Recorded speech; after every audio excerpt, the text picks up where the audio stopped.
पक्षांनी तयारी ठेवा अशी अजित पवारांची नरमाईची भूमिका कशासाठी असू शकते? त्यांना त्यांच्या लोकांना सांगितलं त्यांच्या अलायन्स.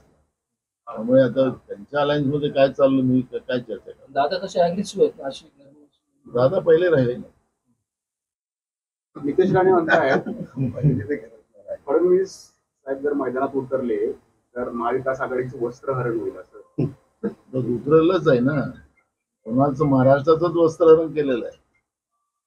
त्यामुळे त्यांच्याबद्दल आम्ही प्रतिक्रिया देत नाही. महाराष्ट्राचं वस्त्रहरण महाराष्ट्राच्या सरकारने केलेलं आहे. एक राजकीय प्रश्न असा आहे की काल एक्सप्रेस हायवेवर भावी मुख्यमंत्री म्हणून तुमची फ्लेक्स लागले आणि तिकडे रोहित पवारांना मंत्रिपदाची त्यांनी कर्जतच्या एका सभेमध्ये इच्छा व्यक्त केली. काय नेमकं बघा, हे काही आमच्या पक्षाकडून कोणी बोर्ड लावलेला नाही. पक्षाच्या कार्यकर्त्यांनी लावलेला बोर्ड आहे. काँग्रेस पक्षाने आमच्या सृष्टीने काही घोषणा केली नाही. महाराष्ट्रामध्ये असे बोर्ड लागतात.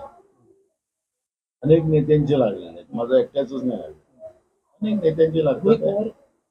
मला त्यांनी स्वतः काय बोललं तर मला काय काय बोलायचं नाही. त्याच्यामुळे त्यांच्याबद्दल काय रोहित पवार साहेब त्यांच्याबद्दल काही बोलायचं नाही मला. पण हे जे काही आता काही शक्यता नाहीच आहे ना. आता इच्छा मला माहिती नाही पवारांच्या मनात काय असतं ते तुम्हाला. आता तुम्हाला पिंपरी चिंचवडलाही कळत नाही आणि पुण्यातही कळत नाही. तुम्ही जाणून पाठपुरावा करता त्याचबरोबर पोर्शे कार पुण्यातले दोन्ही महत्वाचे तुझ्या खेळकर प्रकरण बंद होईल अशी परिस्थिती आता निर्माण झाली. एवढ्यावर जी काही कारवाई झाली खेळकरांवर तिथपर्यंत थांबवून योग्य आहे का? त्याच्या पुढेही ह्या लिंक असतील काय एकंदरीत दिसते? बघा, मोदी सरकार आल्यानंतर UPSC सारख्या महत्वपूर्ण परीक्षेला, कारण की हे IAS IPS IFS foreign services अशा अनेक सर्व्हिसेसमध्ये जाणाऱ्या व्यवस्थेतली ही आमची मुलं मुली असतात. त्याच्यामध्ये कुठलाही लॅकुना राहू शकत नाही असा कालपर्यंत विश्वास होता. पण मोदी सरकार आल्यानंतर याच्यामध्ये लॅकुने वाढले. तरी तर मधल्या काळामध्ये 2019 मध्ये आपण पाहिलं की डायरेक्ट जॉईंट सेक्रेटरी रँकवर 22 लोकांच्या नियुक्त्या करून टाकल्या. UPSCला बाजूला करून UPSCचा अध्यक्ष क्वालिफाय आहे की नाही हे बघायचं नाही. त्यांच्या विचाराचं आहे का त्यालाच द्यायचं. त्याच्यामुळे पूजा खेडकरच्या याच्यामध्ये म्हणजे मला तर वाटतं की गेल्या 10 वर्षामध्ये अशा किती पूजा खेडकर निर्माण झाल्या असतील हा प्रश्न आता सगळ्यांच्या समोर आलेला आहे. मुलं मुली मेहनत करतात. आपल्या पुण्यामध्ये सुद्धा मोठ्या प्रमाणात कोचिंग लावतात. आई वडील त्यांना मेहनत देतात. पण ती मुलं परीक्षा देऊन चांगला पेपर सोडणे सुद्धा नापास होताना आम्ही पाहतो. आणि मग या पद्धतीचे जेव्हा निकाल अशा पद्धतीच्या पूजा खेडकर सारखे प्रकरण पुढे येतात त्यावेळेस एक सगळ्यात मोठी भीती सगळ्यांच्या मनात निर्माण होते. त्याच्यावरचा विश्वास उडतो. पण हे सगळं चालत असताना आता पूजा खेडकर गायब झाली. तर आपल्याच माध्यमातून आम्ही ऐकतो की ते दुबई म्हणजे सरकार किती निंद्रावस्थेत आहे.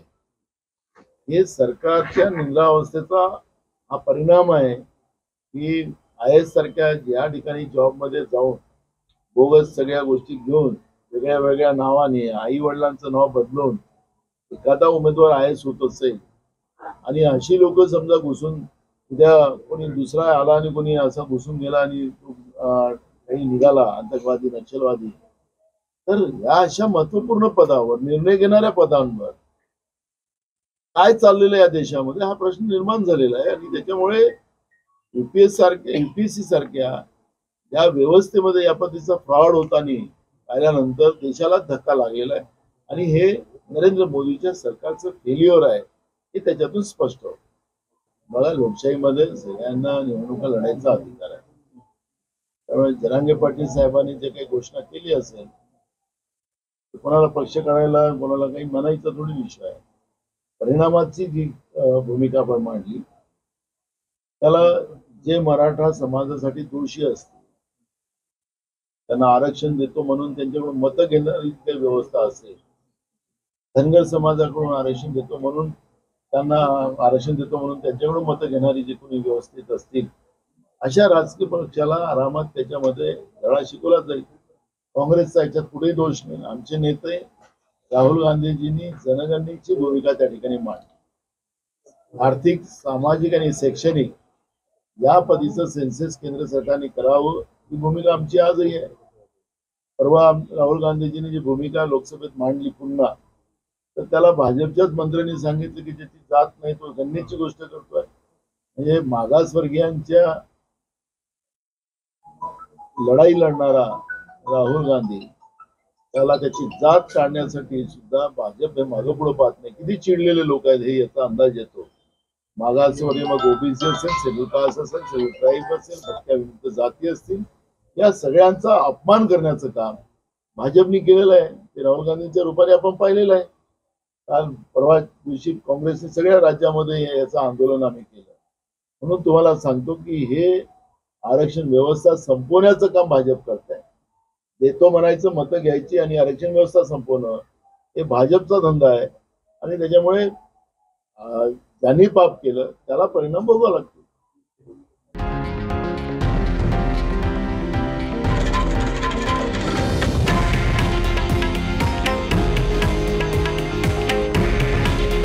हे आहे देशातील नंबर 1 न्यूज नेटवर्क आणि आपण पाहत आहात TV9 मराठी.